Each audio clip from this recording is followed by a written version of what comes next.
Some monsters don't hide in the dark. Some monsters hold your keys, walk your hallways, and smile at you every morning. Clara never knew that the happiest moments of her life were being watched, listened to, controlled by the one man she trusted in her own home. And by the time she discovered the truth, it was already growing inside her. The film begins with a man named Cesar. Standing on the rooftop of his building, he looks down at the street below, ready to end his life. But just then, he sees Clara and her boyfriend arriving in their car after a heated fight. Watching them argue gives Cesar a twisted sense of relief. The sight of someone else's misery is enough to revive his will to live. He steps back from the edge, abandoning his death plans. The scene then cuts to a few months earlier. We see Cesar inside Clara's apartment, quietly rising from her bedside before she wakes up. He fixes her blanket, cleans up the room, and leaves as if nothing happened. From his behavior, it's clear he was secretly inside her home. After leaving her apartment, he puts on his uniform and heads downstairs. This is when we learn that Cesar is the building's caretaker. He has keys to every apartment, and he uses that access to enter Clara's home without her knowledge. One day, a young neighbor named Ursula secretly watches him exiting Clara's apartment. Instead of exposing him, she blackmails him. She says she knows he sneaks into Clara's home, and if he wants her silence, he must bring her money and whatever she demands. Cesar is furious at being blackmailed by a child, but at this point, he has no choice but to obey. While they argue, Clara enters the building, smiling and talking happily on the phone. Seeing her cheerful mood enrages Cesar. Later, he visits his bedridden mother in the hospital and confesses that he can't stand happiness, especially Clara's. He says he wants to ruin her life. His mother, unable to speak, is horrified by what her son has become. That night, Cesar returns late to the building. The manager scolds him for his absence, but he simply stares back with hostility. Before the conversation continues, an elderly resident asks Cesar to take care of her dog for one night. Cesar agrees, but once again reveals his cruelty. He mixes poison into the dog's food, just enough to make it very sick. Inside Clara's apartment, we see her coming home, freshening up, and lying down on her bed. Cesar is hiding under the bed, waiting. Once she falls asleep, he comes out, uses chloroform on her, and lies beside her. He repeats this every night, even assaulting her while she is unconscious. Afterward, he goes into her bathroom and mixes acid into her beauty products.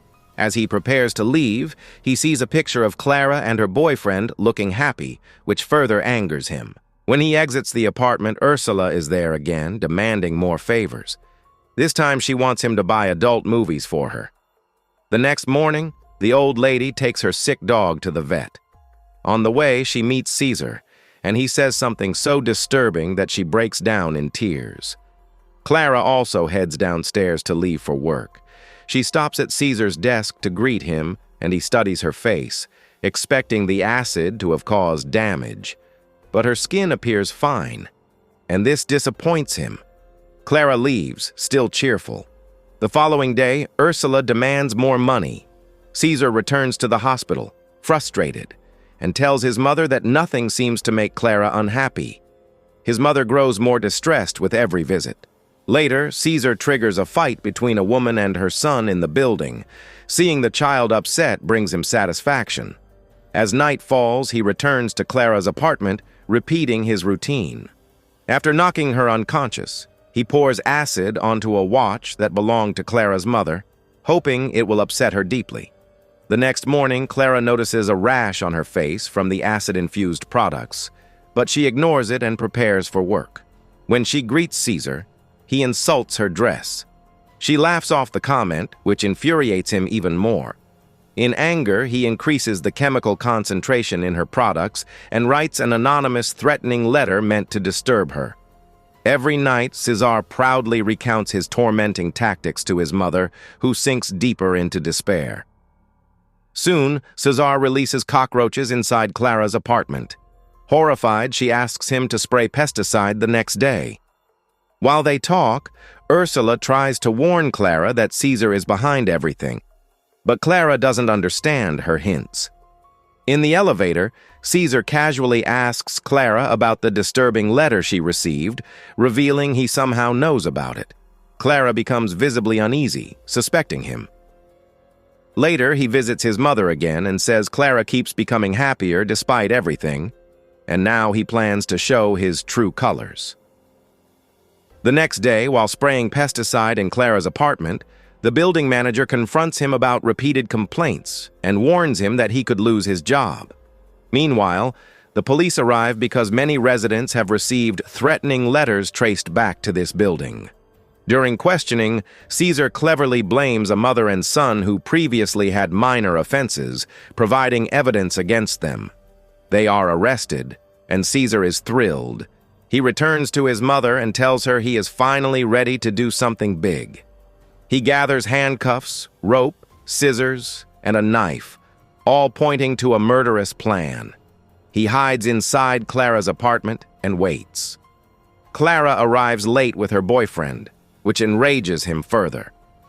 As they get intimate, the bed shakes and chloroform spills onto Caesar's own hand.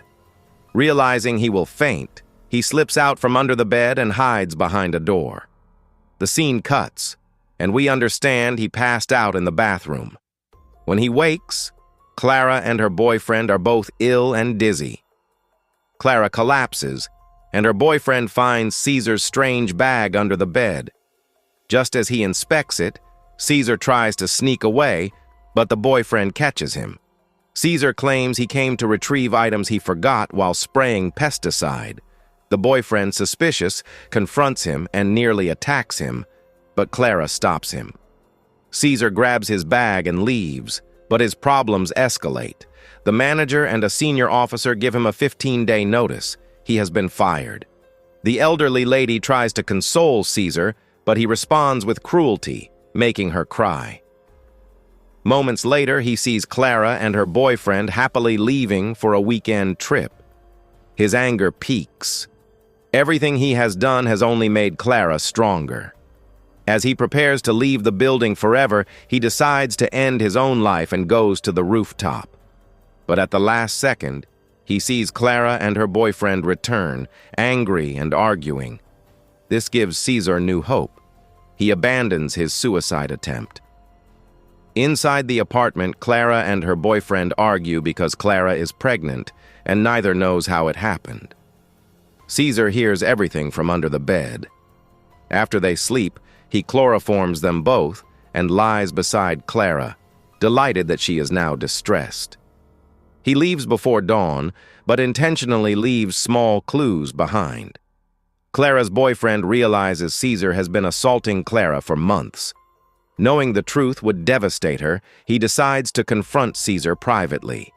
He calls Caesar to the apartment under the pretense of needing pesticide.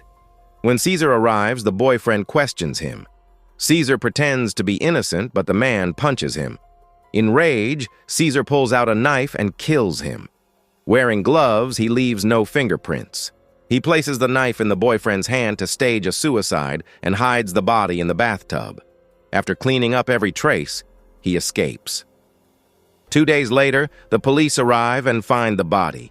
Caesar denies working there and avoids suspicion. Ursula sees him and knows the truth once again, but stays silent. That night, Caesar sneaks into her apartment, chloroforms her family, and threatens her, warning that if she ever reveals the truth, he will destroy her life as well. Terrified, Ursula tells the police nothing. Clara and her mother eventually leave the building. Clara is heartbroken. Caesar approaches, pretending to care, but Clara ignores him. Her tears bring him twisted satisfaction. Months later, Clara has given birth to a baby. She believes the child belongs to her late boyfriend, but Cesar sends her a letter revealing that he lived secretly in her apartment for 7 months, that he violated her repeatedly, and that the baby is his. The truth horrifies Clara. Caesar, satisfied with destroying her life forever, walks away, smiling. The film ends with this chilling revelation.